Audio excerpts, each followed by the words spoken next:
वर्षानुवर्ष विद्वानांनी झगरूनही हा व्हॉयनिच हस्तलिखित वाचता आलेलं नाही. ही भाषा कोणती? हे चित्र काय सांगतात? अजूनही कोड उलगडलेलं नाही.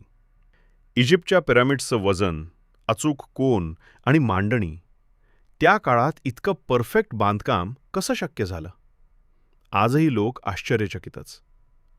हे स्टोन हेन्सचे दगड इतक्या अंतरावरून कोण हलवून आणलं आणि का? खगोलशास्त्र, पूजा की काहीतरी वेगळंच? ईस्टर आयलंडवरील भल्या मोठ्या मोई मूर्ती कशा कोरल्या गेल्या? कोणत्या संस्कृतीने हे जगाला दान करून ठेवलेलं गूढ आहे? बर्म्युडा त्रिकोणात गायब झालेली जहाजं आणि विमाने, कोणतं वैज्ञानिक कारण? की काही अलौकिक शक्ती? कोणीच खात्रीनं सांगू शकत नाही. पेरूमधील नाझका लाईन्स, एवढ्या मोठ्या आकृत्या फक्त आकाशातूनच दिसतात. मग प्राचीन लोकांनी हे कशासाठी बनवलं? 1908ला तुंगुस्कामध्ये प्रचंड स्फोट झाला.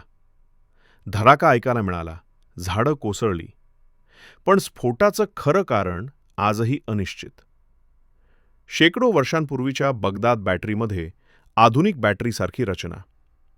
त्या काळात वीज, हे नक्की कसं शक्य? हा अँटिकिथेरा मेकॅनिझम म्हणजे प्राचीन कम्प्युटरसारखा यंत्र. एवढं प्रगत तंत्रज्ञान त्यांच्या हातात कुठून आलं? ॲटलांटिस, समुद्रात बुडालेलं एक महान शहर म्हणतात. खरंच अस्तित्वात होतं का? की फक्त कल्पना? इतिहास गोंधळलेलाच आहे.